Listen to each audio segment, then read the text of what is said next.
Good morning six class, myself Shashi Chauhan from happy Cambridge school. बच्चे आज हम ये 13 चैप्टर रीड करेंगे, इब्राहिम गारदी। ये एक ऐतिहासिक प्रसंग है बच्चे, इब्राहिम गारदी के बारे में है। जैसे कि बच्चे सबसे पहले प्रस्तावना, क्या आपको आपके देश से प्रेम है?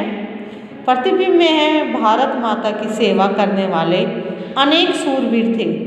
आप किसकी तरह बनना चाहेंगे? परिकल्पना, अपने देश की रक्षा के लिए आप क्या क्या त्याग सकते हैं? बच्चे जैसे कि सन 1761 में पानीपत के युद्ध में अहमद शाह अब्दाली से मराठे हार गए थे। मराठों का सेनापति इब्राहिम गारदी बंदी बना लिया गया था। जो मराठों का सेनापति था उसको बंदी बना लिया, उसका नाम था इब्राहिम गारदी। वह अंत तक लड़ता रहा और घायल होने के कारण पकड़ लिया गया था। वो इतना घायल हो चुका था कि उसको फिर बंदी बना लिया गया था। उस युद्ध में अवध का नवाब शुजाउद्दौला अहमद शाह अब्दाली की ओर से लड़ा था। जो बच्चे अहमद शाह था अब्दाली, उसकी तरफ से शुजाउद्दौला लड़ रहा था। घायल इब्राहिम गारदी को शुजाउद्दौला के खेमे में, जो अफगान शाह अब्दाली की छावनी के भीतर ही था। छावनी का मतलब होता है जो बच्चे सैनिकों का डेरा होता है ना, उसको छावनी बोलते हैं। वहाँ पर इब्राहिम गारदी को रखा गया था, पकड़कर रख लिया गया था। अब्दाली को इब्राहिम के नाम से ही घृणा थी। जो अब्दाली था वो इतनी नफरत करता था इब्राहिम से कि उसके नाम से भी उसको घृणा थी।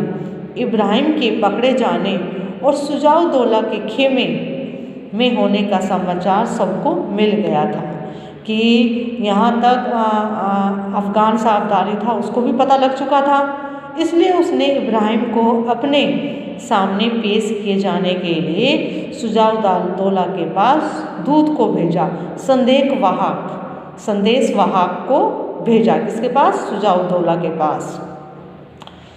शुजाउद्दौला इब्राहिम की उपस्थिति से इनकार ना कर सका। उपस्थिति से मतलब वो मना नहीं कर सका। उसने हाँ भरी कि हाँ वो मेरे पास है। उसने अनुरोध किया। किसने? दूत ने प्रार्थना की। अनुरोध प्रार्थना करना कि शुजाउद्दौला ने प्रार्थना की कि इब्राहिम काफ़ी घायल हो गया है, अच्छा हो जाने पर पेश कर दूंगा। क्योंकि बच्चे जो अब्दाली था वह अपने सामने पेश होने के लिए शुजाउद्दौला से कह रहा था। अब दूत ने अपने शाह का संदेश प्रकट किया। कौन था उसका शाह? अब्दाली। उसको हर हालत में इसी पल आना होगा। किसको? इब्राहिम को। उसने शुजाउद्दौला को कहा कि इब्राहिम को हर हालत में आना होगा, चाहे वह किसी भी स्थिति में हो। अब शुजाउद्दौला का प्रतिवाद छीन पड़ गया। प्रतिवाद मतलब विरोध कम पड़ता गया। फिर भी उसने कहा, इब्राहिम मराठों के 10,000 सिपाहियों का सेनापति था। इस समय वह घायल पड़ा हुआ है। शुजाउद्दौला कहता है दूत से कि वह घायल है, कम से कम इस वक्त तो उसे नहीं बुलाना चाहिए। अब दूत नहीं मानता, क्योंकि दूत को भी बच्चे आदेश मिला हुआ था। जैसा अब्दाली ने कहा, दूत ने वैसे ही कहा कि वो किसी भी स्थिति में हो, इब्राहिम चाहे घायल हो, चाहे वह चल नहीं सकता, पर उसको हमारे सामने पेश किया जाए। अब जो शुजाउद्दौला था, जैसे इसमें यहाँ इस लाइन में लिखा है, शुजाउद्दौला विरोध भी कर रहा था, पर वह विरोध भी कम पड़ने लग रहा था। अहमद शाह अब्दाली का स्पष्ट आदेश था। शुजाउद्दौला को उसके आदेश का पालन करना पड़ा। किसका? अहमद शाह का, अब्दाली का। अहमद शाह के सामने इब्राहिम गारदी को लाया गया, उपस्थित किया गया। अहमद शाह ने पूछा, किससे पूछा? इब्राहिम से, तुम मराठों की 10 पलटनों के सेनापति थे? तो इब्राहिम कहता है, हाँ था। पहले तुम फ्रांसीसियों के नौकर थे? फिर क्वेश्चन करता है इब्राहिम से, तो वो कहता है हाँ। अब बच्चे नेक्स्ट पेज पे आ जाए, पेज नंबर 86 पर। फिर वो कहता है कि फिर हैदराबाद के निजाम के यहाँ नौकर हुए। तो वो कहता है सही है, तुमने निजाम की नौकरी क्यों छोड़ दी? इब्राहिम कहता है, तो वो कहता है क्योंकि निजाम के रवैयों को मैंने अपने उसूल के खिलाफ पाया, क्योंकि निजाम का जो रवैया था वो इब्राहिम को पसंद नहीं था, इसलिए उसने वहाँ की नौकरी छोड़ दी। फिर अब्दाली क्वेश्चन करता है, तुमने फिरंगी ज़बान भी पढ़ी है? तो इब्राहिम कहता हाँ। तो फिर मुसलमान होकर, फिर इब्राहिम कहता अब्दाली कहता है कि मुसलमान होकर फिरंगी ज़बान पढ़ी, फिर मराठों की नौकरी की। खैर, अब तक जो कुछ तुमने किया उस पर तुमको तौबा करनी चाहिए, तुमको शर्म आनी चाहिए। तौबा से मतलब तुमको माफ़ी में माननी चाहिए, तुम्हें शर्म आनी चाहिए कि तुमने फिरंगी ज़बान पढ़ी है और मराठों के यहाँ नौकरी करी है, इसलिए माफ़ी मांगो। अब बेचारा इब्राहिम घाव की परवाह ना करते हुए इब्राहिम बोलता है, तौबा और शर्म कैसे, मुझे मतलब माफ़ी क्यों मांगनी चाहिए, मुझे मैं क्यों शर्म करूँ? वो कहता है आप क्या कहते हैं? तो अफ़गान साहब, आपके देश में, इब्राहिम कहता है आपके देश में अपने मुल्क से, अपने देश से मोहब्बत करने और उस पर जान देने वालों को क्या तौबा करनी पड़ती है? किससे क्वेश्चन कर रहा है? अब्दाली से, कि जो प्यार करते हैं अपने देश से तो उनको क्या तौबा करनी चाहिए?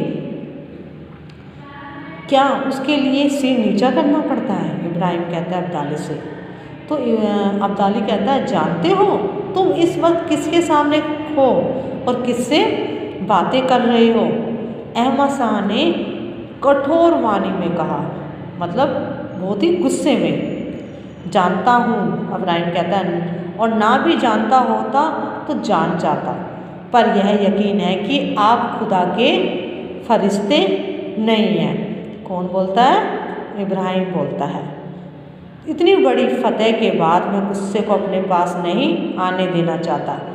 अब्दाली बोलता है फतेह के बाद मतलब जीत के बाद मैं अपने गुस्से को अपने पास नहीं आने देना चाहता। मुझे ताज्जुब है, मुसलमान होकर तुमने अपनी ज़िंदगी को इस तरह बिगाड़ा। अब्दाली बोलता है इब्राहिम से, तब आप यह जानते ही नहीं कि मुसलमान कहते किसको है। इब्राहिम बोल रहा है जो अपने मुल्क के साथ गद्दारी करे, जो अपने मुल्क को बर्बाद करने वाले परदेशियों का साथ दे, वह मुसलमान नहीं है। मुझको मालूम हुआ है कि तुम फिरंगियों के कायल रहे हो। अब्दाली बोलता है, और उनकी शागिर्दी मतलब उनकी शिष्यता में ही तुमने यह सब सीखा है। क्यों, क्या तुम नमाज पढ़ते हो? ये क्वेश्चन कर रहा है अब्दाली। किससे कर रहा है? इब्राहिम से कर रहा है। बच्चे, आज का चैप्टर यहाँ तक, आगे का चैप्टर हम नेक्स्ट क्लास में पढ़ेंगे। बच्चे, ये पूरा चैप्टर आपको रीड करना है, ठीक है? Thank you.